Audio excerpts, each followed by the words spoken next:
Entendido esto así, simulación lícita e ilícita, solo la ilícita es relevante, al menos para el derecho civil, que no todas las simulaciones tienen el mismo efecto, por lo tanto no es correcto decir que simulación es sinónimo de nulidad, o que todo acto simulado va a ser nulo, porque no es cierto. Y luego viene el tratamiento de la nulidad por simulación. Es decir, cuando no hay un efecto específico señalado por la ley, el acto simulado será nulo. Respecto de terceros, esa nulidad podrá ser reclamada con efecto pleno, entre las partes, con efecto limitado. Espero que eso quede claro. Paréntesis. La nulidad solo opera cuando alguien la demanda. O sea, tenemos que sacarnos de la cabeza, por un lado, el estudio teórico de la nulidad y después el efecto práctico. Todos los días se celebran actos nulos y contratos nulos. Todos los días. Cuando le enviamos a nuestro mitaí a que compre el aceite al coreano de la esquina, que tiene 10 años, el mitaí va con sus 20.000 guaraníes, compra la botella de aceite, eso es un acto nulo, teóricamente hablando, es un incapaz. Pero mientras no se demande, yo consumiré aceite y el coreano recibirá feliz sus 20.000 guaraníes y no pasa nada. La nulidad no opera en abstracto. No hay un censor que ande cazando actos nulos, ¿se entiende? Cuando hay un conflicto entre las partes motivado por el interés de una, se demandará la nulidad y se estudiará la nulidad. Por eso que los incapaces pueden celebrar actos nulos. De hecho, lo celebran todos los días. Mientras nadie lo demande, no pasa nada. Tenemos que entender bien ese efecto de cómo opera en la práctica la nulidad. Tal vez lo podremos explicar en alguna otra clase, para no alargar la de hoy.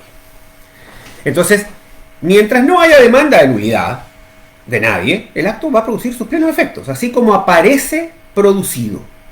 Y frente a terceros el que aparece, y entre las partes el verdadero que solamente ellos conocen. La cuestión es cuando se demanda. Y de ese punto de vista, nuestra ley distingue dos tipos de simulación.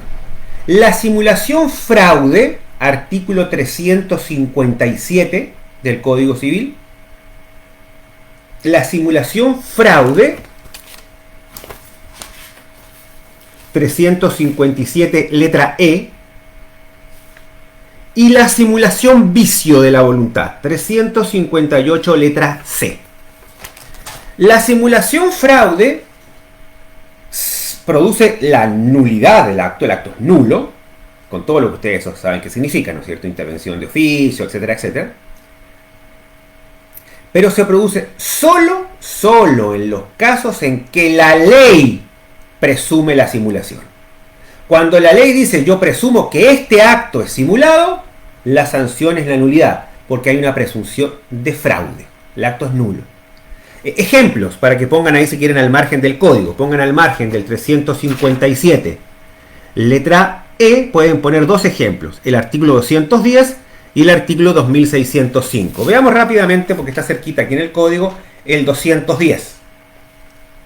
Desde que el juez decreta la disolución de la comunidad, no podrá invocarse el estado de bienes de ella y se reputarán simulados y fraudulentos los contratos celebrados después. Ahí tenemos un caso de simulación presumida por la ley y por lo tanto nulo, acto nulo. O sea, si no hay una declaración expresa de la ley, el acto no es nulo, es anulable.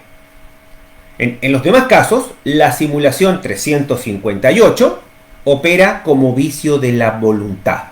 O sea, justifica la nulidad que la voluntad declarada es mentirosa, que la voluntad declarada es imperfecta, no obedece al real querer de las partes y por lo tanto se derrumba el acto frente al tercero por un vicio de la voluntad.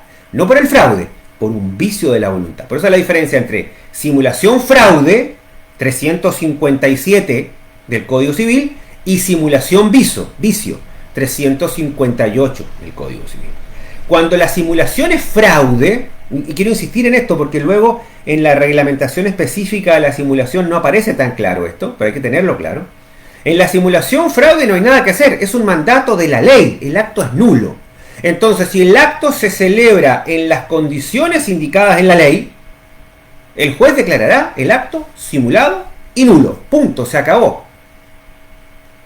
Fuera de eso, vicio de la voluntad, si no hay una demanda del tercero perjudicado o de las partes entre sí, con los efectos limitados que tiene, no habrá declaración de nulidad y el acto producirá sus plenos efectos.